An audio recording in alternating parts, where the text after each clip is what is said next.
अच्छा भाई स्टार्ट करते हैं। सबसे पहले जो है रेवेन्यू आ गया। रेवेन्यू कितना है? 3000 है। ठीक है ना। इनटू अब रेवेन्यू के बारे में क्या लिखा हुआ है एडजस्टमेंट नंबर 2 में हम देख सकते हैं sales volume is expected to increase by 60% and selling price is expected to increase by 10%। तो क्या हो जाएगा भाई? 60% 1.60 और उसके बाद 10% से सेलिंग प्राइस बढ़ रही है टू 1.10। तो ये आ रहा है 5280। कॉस्ट ऑफ सेल्स दिया हुआ नहीं है। उसके बाद आपको दिया हुआ है ग्रॉस प्रॉफिट। ग्रॉस प्रॉफिट में एडजस्टमेंट नंबर 3 देख रहे हैं आप।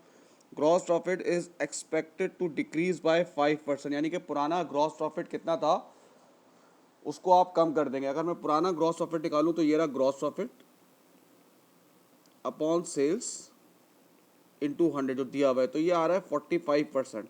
पुराना जो ग्रॉस प्रॉफिट 2014 का आ रहा है वो आ रहा है 45%। तो उसने कहा 5% से कम हो जाएगा, तो सेल्स का 45 था तो अब 40% हो जाएगा। तो ये आपका जो मिडिल वो आ जाएगा मिसिंग फिगर, वो आपकी कॉस्ट ऑफ सेल्स की आ जाएगी 5168,000। अच्छा अब उसमें वो क्या कह रहा है एडजस्टमेंट नंबर 7 देखें। वो कह रहा है all the other expenses are expected to increase by 5%। 5% से आपके एक्सपेंसेस बढ़ गए। जैसे एडमिन कितना था? एडमिन कितना है भाई? 700 इंटू 1.05 देख लें भाई, 735। ठीक है बेटा, एडमिन हो गया। एडमिन के बाद क्या दिया हुआ है? हीटिंग एंड सैलरीज दी हुई है। हीटिंग कितना दिया हुआ है? 98 दिया हुआ है। इसका 1.05 5% बढ़ा देंगे हम। रेंट कितना दिया हुआ है देख सकते हैं भाई। रेंट आपको दिया हुआ है 340, उसका 1.05 357,000।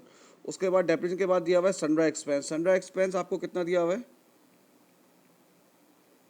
72 इंटू 1.05 75,600। ठीक है। अब हम बात करते हैं डेप्रिसिएशन की। पहला डेप्रिसिएशन क्या पे दिया हुआ है? प्लांट। प्लांट का जो डेप्रिसिएशन है वो कॉस्ट है, नीचे दिया हुआ है ना स्ट्रेट लाइन वैसे। ये देखें कितना दिया हुआ है आपके पास प्लांट 300। अब एडजस्टमेंट नंबर 1 में देखेंगे आप, एडिशनल प्लांट आपने खरीदा है 220 का, देख सकते हैं भाई 220। और इसका फिर आप डेप्रिसिएशन निकाल देंगे, कितना निकाल देंगे? 20%।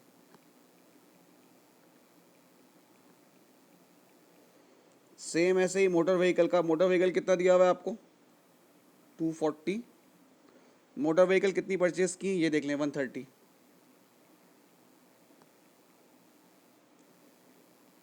74,000। अब देख लें भाई provision for doubtful debt. Adjustment number 4 से भी इसका ताल्लुक है। देखें भाई क्या कह रहा है, sales and purchase are expected to be evenly throughout the year. All sales and purchase credit पर है। The sales credit period will be 1 month, यानी कि एक महीने, यानी कि जनवरी की पेमेंट फेब में आ रही है, फेब की पेमेंट मार्च में आ रही है। तो इसका मतलब है दिसंबर तक जो है वो नवंबर तक के डेटर्स पे हो चुके होंगे। नवंबर की पेमेंट कब होगी? दिसंबर में। लेकिन दिसंबर की पेमेंट होगी जनवरी में। इसका मतलब है दिसंबर की जो पेमेंट है वो मुझे मिलेगी जनवरी में। तो वो मेरे लिए डेटर होगा। एक महीने के डेटर्स होंगे आपके पास। कैसे निकालेंगे आप? आपकी सेल्स कितनी है भाई? 5280। ये एक महीने का इसमें डेटा क्रिएट हुआ है। बात समझ में आई ना? एक महीने बाद पे करते तो 31 दिसंबर तक, नवंबर तक की पेमेंट आ चुकी होगी भाई। नवंबर की पेमेंट दिसंबर में आ चुकी है। दिसंबर वाले हमारे रिसीवेबल अभी मौजूद हैं। ठीक है। ये 1/2 ये डेटर क्रिएट हो जाएगा। इसका 2% प्रोविजन है भाई। फिर देखो सैलरीज आ रही हैं एडजस्टमेंट नंबर 6 में।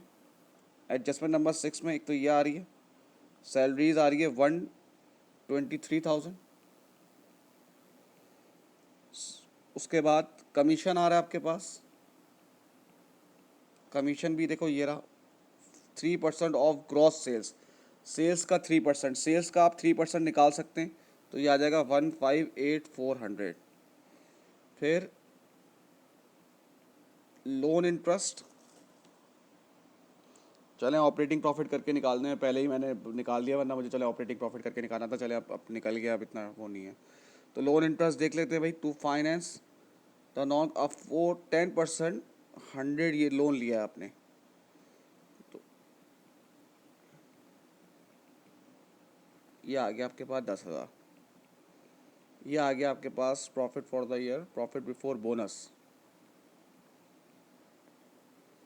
36। अब एक चीज़ इसमें देखिएगा, इसमें बोनस की अच्छी हुआ है, कह रहा है बोनस जो है 5% of the profit for the year after charging the bonus. Bonus क्या है? 5% profit for the year after charging bonus, मतलब बोनस के चार्ज करने के बाद जो प्रॉफिट है उसका 5% है। इसका मतलब है बोनस ये 5% है, ये हो गया 105%, और प्रॉफिट फॉर द ईयर हो जाएगा 100%। इसको ज़रा देख लीजिएगा, ये इसमें एडजस्टमेंट ज़रा अलग है। तो अब इसको अगर आप बिल्कुल वही मार्कअप वगैरह से करेंगे, मुझे चाहिए देखें 363300, ये आ रहा है आपके पास 105%। ठीक है, मुझे चाहिए बोनस, जो कि कितना है? बोनस है 5% है, और वो एक्स है। तो अब आप क्या करेंगे भाई? क्रॉस मल्टीप्लाई कर देंगे, 363300 इंटू 5/1/5, तो ये आ जाएगा 17,300। ये बोनस आ गया आपका 17,300, और ये प्रॉफिट फॉर द ईयर आ गया 346,000, जो 100% है। उसने कहा है बोनस है वो जो प्रॉफिट आफ्टर बोनस, यानी कि ये आएगा 100% प्रॉफिट आफ्टर बोनस के पास, उसका 5% होगा। तो फिर आप इक्वेशन बना लेंगे, जब 105% इतना है, बोनस 5% है, तो फिर आप वही क्रॉस मल्टीप्लाई मार्कअप वगैरह करके ये अमाउंट इसकी आ जाएगी। अब वो कह रहा है कि बैंक का अकाउंट बनाओ भाई। बैंक पे जब पैसे आएंगे डेबिट, जब कम आएंगे तो जाएंगे तो क्रेडिट। तो बैंक देखें, कैश एंड कैश इक्विवेलेंट आपको 86,000 दिया हुआ है, सही है ना? अब एक तो आपके पास लोन आया है, 1 लाख का लोन आया है आपके पास, पैसे आए हैं 1 लाख। फिर आपने शेयर इशू किया है 2.5 लाख का, शेयर इशू आपने ये किया है, शेयर इशू, ये पैसा आया है। अब बहुत ध्यान से देखना, जो आपके डेटर्स हैं, जो आपके सेल्स था, वो 1 महीने का डेटर है। इसका मतलब है 11 महीने की सेल्स आप पूरे साल में रिसीव कर चुके हैं, बराबर। सेल्स में आप 1 मंथ का क्रेडिट पीरियड देते हैं, यानी कि पूरे जो 12 महीने गुजरे, 11 महीने की सेल्स आप रिसीव कर चुके हैं, 1 महीने की रिसीव जो है वो रिसीवेबल है। तो 11 महीने का ट्रेड रिसीवेबल हम इस साल का रिसीव कर चुके हैं। तो सेल्स हमने जो निकाली थी 5280 इंटू 11/12, 484। ठीक है भाई। सेम ऐसे ही जो लास्ट ईयर का ट्रेड रिसीवेबल होगा वो आप इस मंथ रिसीव कर ले होंगे, इज दैट राइट? जो लास्ट ईयर का ट्रेड रिसीवेबल होगा, लास्ट ईयर का जो ट्रेड रिसीवेबल होगा वो आपने इस मंथ रिसीव कर लिया होगा भाई। उसके बाद आपने पेमेंट में एक प्लांट खरीदा है, कहाँ लिखा हुआ है भाई प्लांट? ये लिखा हुआ 220। और क्या लिखा हुआ है? मोटर व्हीकल खरीदा है 1,30,000। ये 2 3 0 लगा लीजिएगा, देख लीजिएगा, ठीक है, क्योंकि यहाँ पे जगह नहीं है। मोटर व्हीकल के बाद क्या है? एडमिन, ये सब हम निकाल के आए, जो परसेंटेज बढ़ाती है 73,500। अक्रूड एडमिन, पिछले साल का एडमिन था, जाहिर सी बात है वो भी पे किया होगा हमने, क्योंकि इस साल फिर उसको कुछ नहीं बता रहा। 9,000। एडमिन के बाद है हीटिंग, जो हम करते हुए आ रहे हैं, सारे एक्सपेंस 5% बढ़ा के 102,900। रेंट 35700। सनराय, सनराय है 75,600। सैलरीज 123,000। बोनस को देखें, वो कहेगा पेबल इन, बोनस नहीं आएगा, पेबल इन जुलाई, बोनस अभी पे नहीं करेंगे हम, सही है।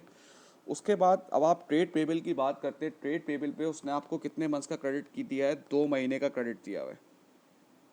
परचेजेस 2 महीने का क्रेडिट है, इसका मतलब क्या है? 10 महीने की परचेजेस मैंने रिसीव कर ली है, पे कर दी है, सॉरी। अब आप देख लें यहाँ पे क्या होगा भाई। ओपनिंग इन्वेंट्री आपको दिया हुआ है, ओपनिंग इन्वेंट्री 1,20,000।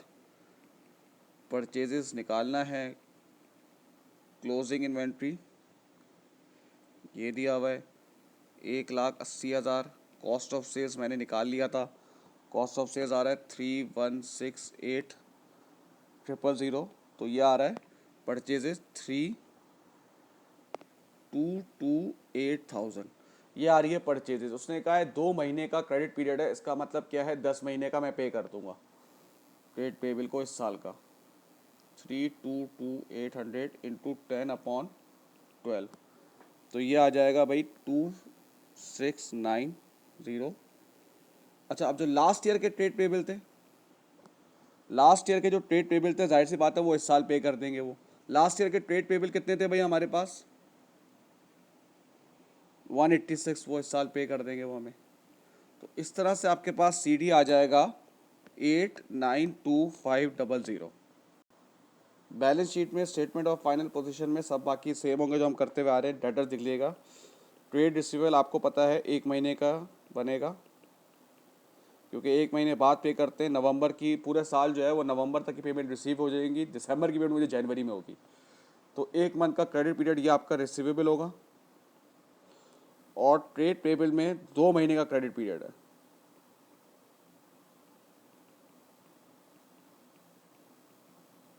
ठीक है बेटा, ये आपका सवाल हो गया।